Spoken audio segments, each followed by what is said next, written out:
That's traditionally, it's interesting to me. And to me, it's not really the people that are calling you out. It's all the fucking pussies that go along with it. Yeah. And I've talked to a lot of these people, and what these people do, because I've seen it so much, it's their fault. Because we're really, like, again, we're talking about the 3 vegans on the set who wants to get the veggie subs that no one fucking wants. It's not really their fault. They just want their veggie sub. Agreed. The person that's taking the order goes, I'm not going to get a fucking tray of veggie subs. You guys are vegetarians. Bring your own fucking sandwiches. Yeah. That's what people here are meat eaters. We're going to do that. Or, I'll tell you what, I'll get a turkey roast, pull the turkey off, and just fucking eat it. Yeah. But they don't do that. They go, well, I'm sorry. What do you need? What do you need? What do you need? It's their fault. And it's the problem. Like, the people I talk to, and then I'll go, God, can you believe they fucking canceled that guy for saying whatever? And he's a comedian or whatever. And they'll go, yeah, I don't agree with that, but he shouldn't have said it. You know, and you go, wait a minute. You do agree with it? You don't agree with it? What do you agree with? It's like, oh, yeah, rounding up the Jews and putting them in concentration camps. I disagree with that, but they were Jewish. They were being jerks. Yeah, like...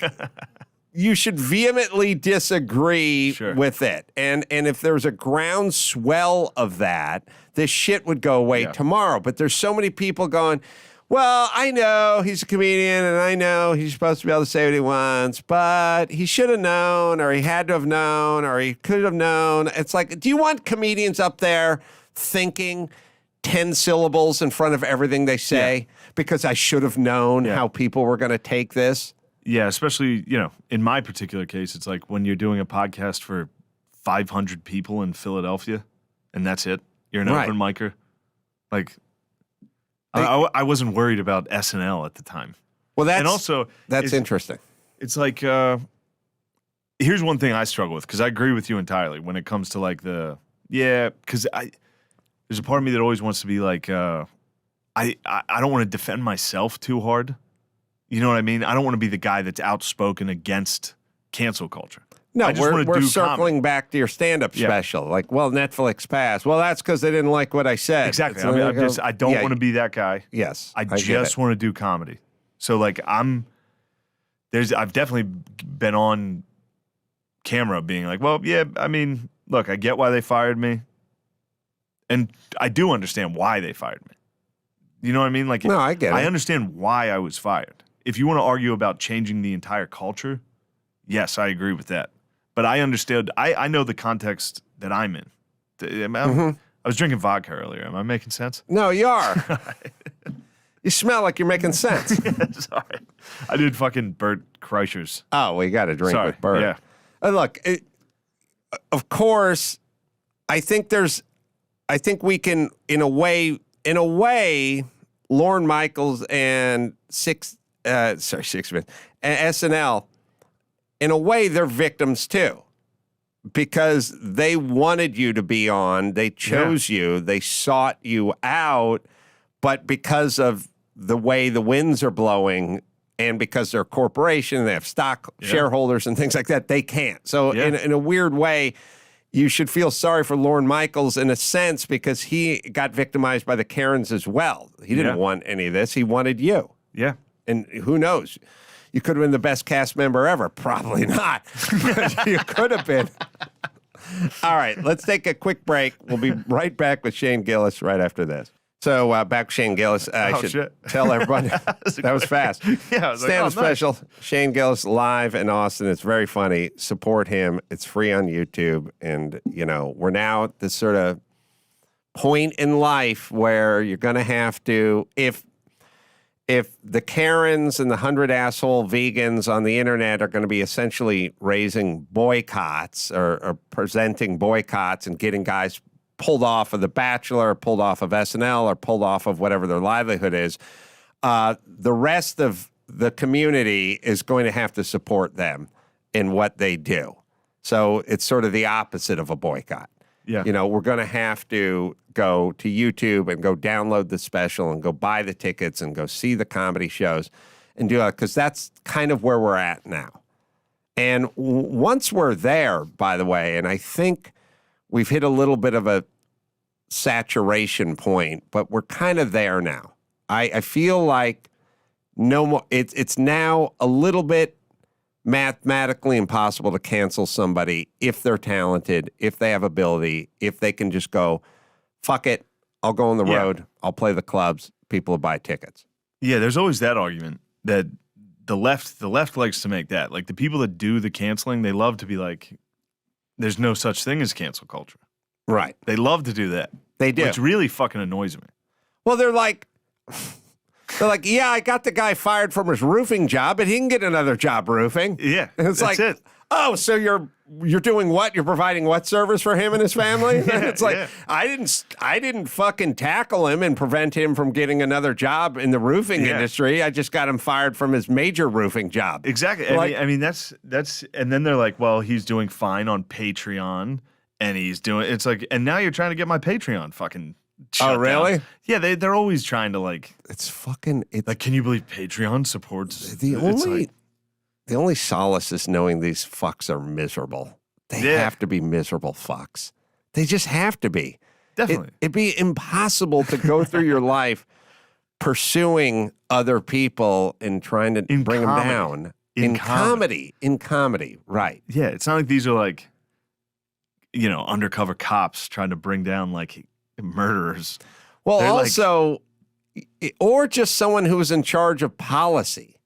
Like your joke somehow affected society in some meaningful way. Yeah. It's really weird. It always feels, I always talk to Dr. Drew about this. It always feels gross to me.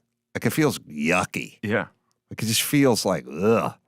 It is. It's that if you ever beat off 3 times in one day, it's that third. It's right after the third where you just go, fuck. What am I doing? Fucking 4 in the afternoon. I'm still in my bathrobe. Ugh. It's just like this, like, yuck. Yeah, that feeling going for number 3, though, is a good feeling. Yeah. Right when you go for number 3, that's a good. Well, you enter with the best of intentions. Yeah. Well, I'm a little older than you. Time will catch up. I don't jerk off 3 times. No hat tricks, huh? But that's funny. Yeah. I don't know why it's satisfying. It's sad. I hope those people lead miserable lives. But yeah, what we need, we're turning the corner. I absolutely feel 3 years ago, I used to get a lot more like, hey, man, be careful what you say, or stop talking about this, or don't do that. And I was just went, I'm not talking about what I'm wanting to talk about in defiance of what these people are saying. I'm just talking about what the fuck I want to talk about.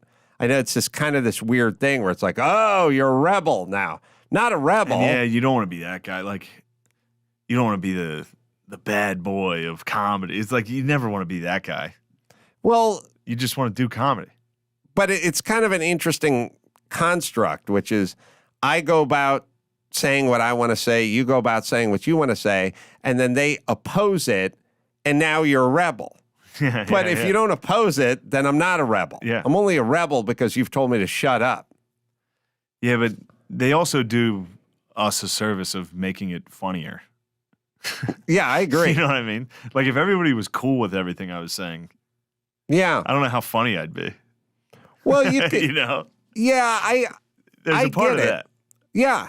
And now, people try to turn you into some folk hero status for just saying what you would have said. Yeah, and that anyway. Gets embarrassing. I don't like that. I'm embarrassed by that. I don't like that. Yeah, I agree. It makes me uncomfortable. Yeah, no, it's good. And I agree. You don't want to become a caricature who is essentially, at some point, you become a gay priest who's preaching against homosexuality, and it becomes kind of weird and you get tangled up in it. You just want to say what you think is funny. Sure. And hopefully the audience will go along with you on that journey, and that'll be the end of it. I don't know. It's curious to me that there's people getting in between you and the audience, or attempting to. Yeah. I don't know. It's tough to, it is the furthest I can get on this is, it's weird. But I don't know how to. Yeah, but your attitude is great because you're not believe me, I can tell your attitude is great because you don't have this sort of vindictive, if only, or living in the past, or fuck these people, if only I was or a whatever. Fucking featured player on SNL. Whatever it is. If only I was in a sketch once a season on SNL. Right. In the first few years, that's how it would be, for sure. So this episode sort of comes and goes. You're having to. It's a few. So it's 3 pieces. You've been accepted as a cast member on SNL. That's big news to everyone in mechanics. Oh, man. Right? Yeah, this is the first time like my family could be like, "Oh, nice." Right. You know what I mean? Because they don't know what the fuck comedy is. So I'm like, I got just for laughs. They're like, who gives a fuck? What are you talking about? Right. When are you getting a job? Right. So there's that, and then there's the shitstorm that ensues, and then there's the news that you've been canceled from SNL. Yeah. So that's a crazy 10 days for the family, right? Crazy, yeah. And then you're getting all these calls of congratulations at the beginning, and then you're getting all these calls of "Are you all right?" I'm guessing. Yeah, there was a bunch of texts that like I didn't even have time to respond to when they were saying congratulations. That the next text was like, "Hang in there." Oh wow! Yeah. I never thought about that. Yeah, but it was 4 hours. So what do you do then? What is your mindset at that point? I went and did stand up. And it was funny because like my agent, manager, and all that, everybody was like, just go home. Like, be alone. And I was like, that's literally the last thing I want to do is sit here and like look at my fucking phone. I'm going to go, stand up's the only, that's the best thing. It's the best way to like not be in this. It's to publicly make fun of it and like see people actually laughing. Versus like I was looking at my phone, reading comments that were like, "Hope this guy dies," like all that. Which I was literally never affected by like a death threat or anything like that. But like when it's like fucking Kareem Abdul-Jabbar writing an article that you're a piece of shit, right? It's like what the fuck is going on? Oh yeah, he's written some crazy shit. That guy, Kareem, got me. Kareem, yeah, all-time leading scorer. Lou Alcindor wrote an article that I sucked. And then his son stabbed the guy. Oh, really? So maybe he should have been parenting instead of writing an article. Yeah, he should have. Up top. The skyhook up top. I do remember a little Kareem I've reference been waiting there. to take a shot at Kareem for 2 years. This is it. I support you fully. The thing about, there was an article that I remember where Kareem, and you can look it up, Chris, there was like a Kareem article. The scariest part is when these guys write these kind of op-ed-y things, and they're like, they start saying shit, and they're using it as an example, and the example is something you disagree with vehemently. Yeah. Like they'll go, they'll go, Shane Gillis can speak his mind and then be rewarded on SNL. And so-and-so can, The Bachelor can do, or whatever. Do you want to live in that America? And I'm always like, fuck yes, I do. Yeah, I think that's about the America. Yes, that's the one. I do. Like the shit you're talking about is the exact opposite of what it was. A crazy article. It was probably about 2-3 years ago, right? And he just, maybe it was a year and a half ago, and he was kind of going through all the different people. And also they have this thing, too, where it's like, it reminded me when I was arguing with Gloria Allred, and she was like, you don't know if this helped or hurt Michael Richards' career. This may help him. And it's like, no, it's not going to help him. You don't know that. Notoriety. It's like they do these things like they being rewarded. To do that. He's being rewarded now because we're all talking about it. It's like he's not being rewarded. He got fucking canceled. That came with me a lot. That happened with me a lot. And it bothers the fuck out of me when there's like people that aren't good at comedy. Or like suck at comedy or just like desperate for attention. Or like, I think it's good. It's good what's happening to you. Right. It's like, it's not good. I don't think you understand how this, like if I sucked at comedy, this would destroy my career.